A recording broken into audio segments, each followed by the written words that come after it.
Hey guys, this is Morgan coming to you today with another VSG update. Whoop whoop. I am on officially I ended week 3 on Tuesday. Um, so I'm technically on week 4 now. So just giving you a update about how things have been going over here.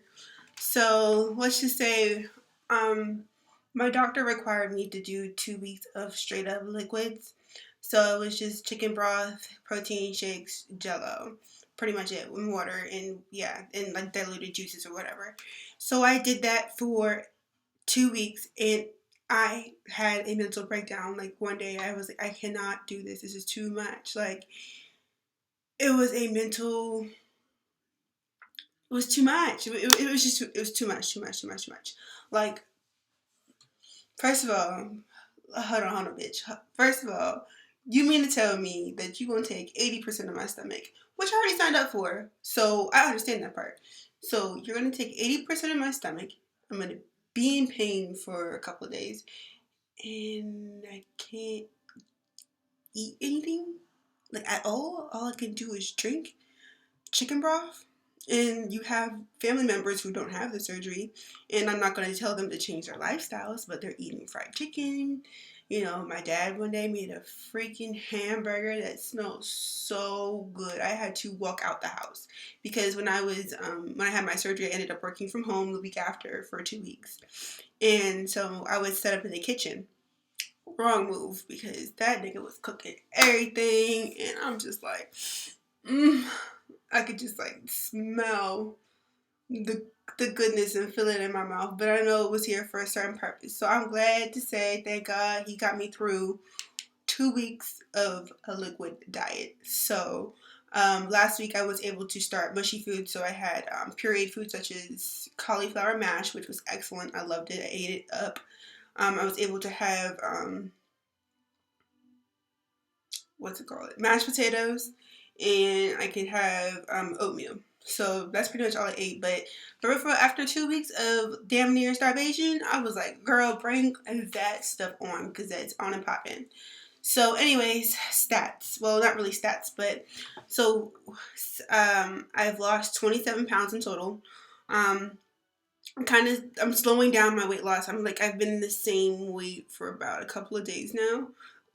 So I think it's for me. I'm starting to eat instead of drink. So that's I think what that is attributing to. So 27 pounds in 3 weeks. Ain't mad at it. Ready to do some more. So I went to the gym a couple times in between my after surgery and the 3 weeks. Not as often, probably like maybe 2 or 3 times. And all I did really was walk on the treadmill. And I attempted to do the elliptical, but I just didn't have any energy because when you're not eating food at first, you're not getting as much energy. I mean, you're supposed to take your vitamins and supplements, but that didn't really help me. So now I'm getting a little bit more energy, be a little bitchy in the morning, but I don't think there's anything new, for real. So, week 4. So now I have started to eat tuna and salmon. Hate tuna, won't eat it. I hate the smell of it. I tried it, nasty as hell. Won't eat it again. It's just I never liked tuna before. Don't like tuna now. That's just how it's gonna be. Me and tuna will never be friends. We ain't gonna kick it at the club, girl. No. So I've been eating salmon, well, canned salmon, and it's fucking disgusting. But I'm like over cauliflower mash and mashed potatoes and oatmeal. So the way my doctor wants me to do my food is that I need to have food for 5 hours. So I have breakfast. I have to be to work at 7, so I eat breakfast at 6.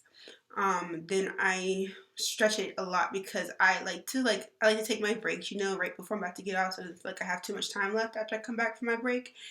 So I eat lunch around 12:31.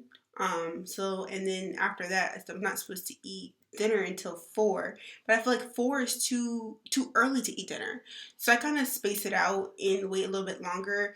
My doctor is talking with me about different things I can do when I start to be able to eat more because that's gonna cause me to snack if I keep waiting longer than 5 hours in between meals to eat something. So that's pretty much that. I don't have anything really too much to talk about. Oh, yes, I do, bitch. Okay, so let me get you into this tea, y'all. So, when you were going through before you're even getting your surgery, when you're just thinking about getting your surgery, you're talking to your insurance company, right? I have Blue Cross Blue Shield. They told me that I needed to go to a doctor who was a physician of excellence, and he needed to perform the surgery out of a center of excellence, and then my anesthesiologist had to be a person of excellence. So all this excellence that they want, I went ahead and make sure everything was boom, boom, wham, wham, shabam. My doctors, PAs, they're wonderful. They're nice ladies, and they made sure they talked with my insurance before I was approved to make sure that they did everything correctly. So there's no coming back saying that I owe shit. Well, I owe shit because Blue Cross and Blue Shield coming to me talking about some, oh, you owe us $20,000, baby. Who gonna get $20,000? I just graduated college. I got a average ass job.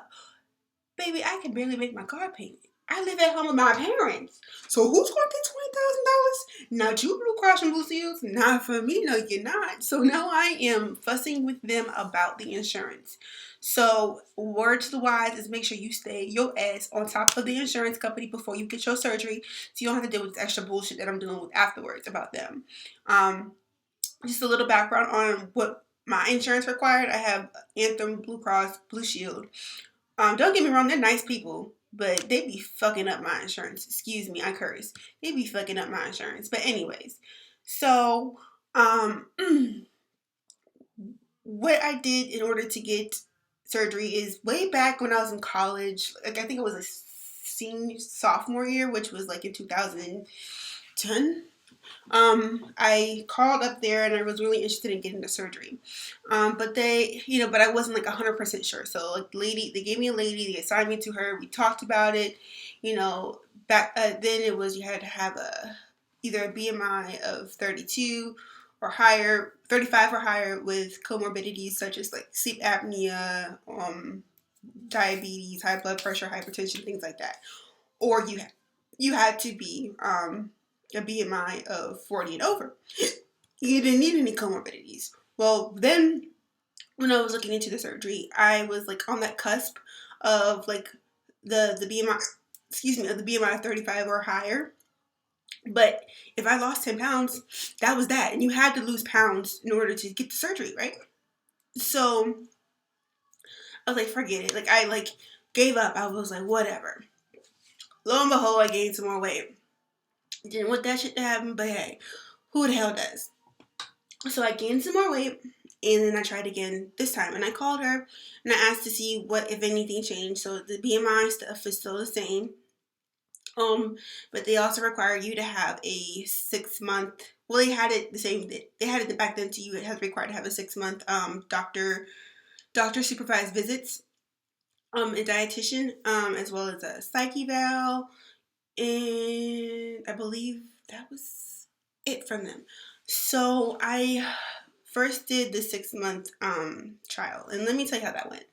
So before I really even decided to get surgery, my mom had been going to this weight loss doctor to do it, like, by taking phentermine, like it's like a pill that helps slow your metabolism. I mean, not slow it. I'm sorry. Speed up your metabolism and try to help you lose weight. So my mom did that, and she was very successful. She lost a lot of weight.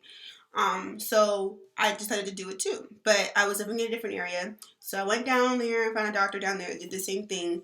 We were going through it for about 4 or 5 months when I was down there. I wasn't really losing any weight, and we were starting to talk about surgery, but then I moved. So then I moved back home because unforeseen circumstances.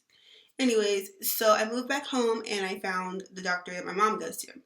So me and her were going to him, and I only lost 5 pounds with him. And I went to him from February 2015 all the way until October 2015.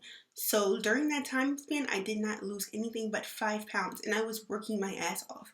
I was trying not to eat as many carbs. Like, I know I cut down severely. I didn't have like no carbs whatsoever, but I did cut down severely. I was working out like a rabbit out of hell.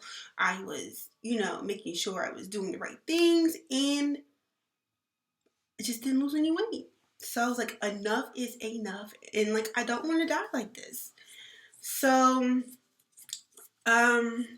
placed a call into my insurance again. talked to the lady. I had everything done. So I went ahead and to look for a physician. So the crazy thing, how I found my physician is that my weight loss doctor that I was going to, we were talking about, how I wasn't losing any weight, and did he think that I was a good candidate for weight loss surgery? So he told me, yeah, at this point, like, we've tried everything you do. I can tell you're working hard. It's just not budging. You need some extra help. So flash forward, he gave me this guy's number, and I was getting ready to call him, but I was like, you know what?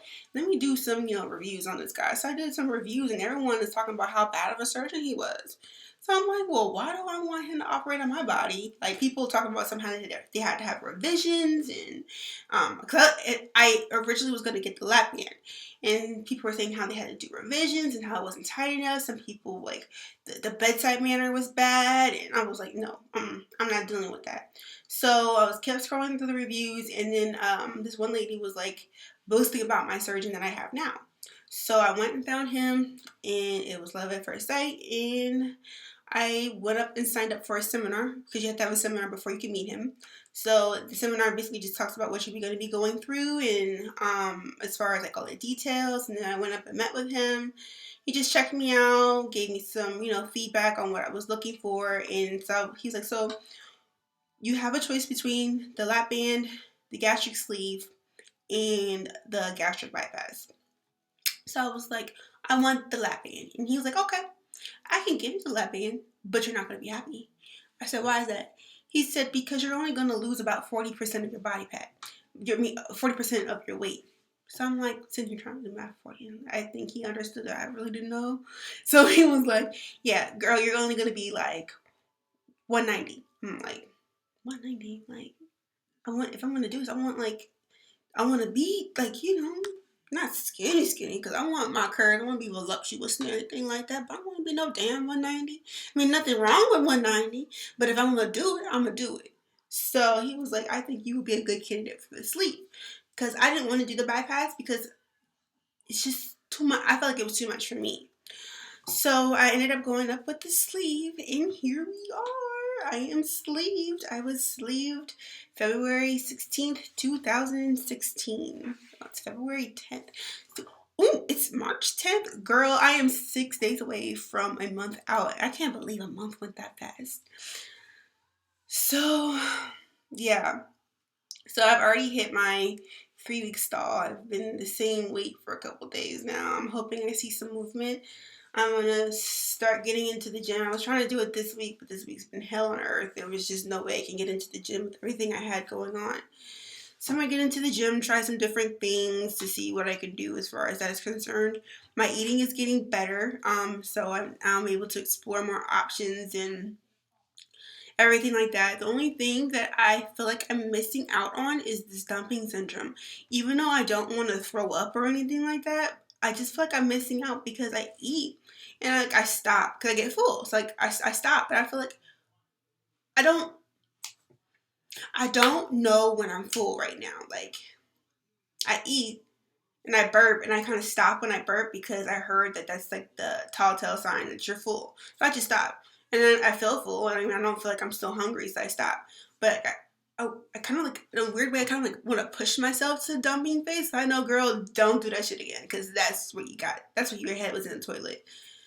But I'm not going to make myself throw up, because I don't like throwing up. But I just was like, I'm feeling left out. The dumping syndrome, wondering what that's about. So, but yeah, I still don't really know what full really is. I mean, because they were talking about something like when you have the surgery, you're going to get that Thanksgiving full. You're going to push away the table like, oh, I'm so full. But I haven't got that yet. But then I was talking to my, the PA, and she was saying that when you're eating mushy foods and stuff like that, you're not going to feel that, because when you have like a Ziploc bag and you're putting mashed potatoes in it and you cut the end, it's just going to slide out. So when you're able to eat real solid food, such as like pulled pork, meat, the good stuff, it's actually gonna sit there, and that's when you're gonna actually feel that full and tightness of the stomach. I also wanted to ask my viewers if you guys have ever, like, during this stage, feel like you're eating too much. Like, I know I'm not eating a lot because you can only eat but so much, but before I was only able to eat like teeny bites, now I'm eating a lot more, and I feel bad for doing it. I feel like I'm eating too much and I feel guilty. So I just wonder if any of you guys ever felt that, or like what did you guys do to cope with that as well. I also would love to give a shout out to my 4 subscribers, y'all. I don't care if it's just 4. I love each and every one of y'all. And as soon as I figure out how to follow y'all, subscribe back or whatever, I will be a silly of y'all's too.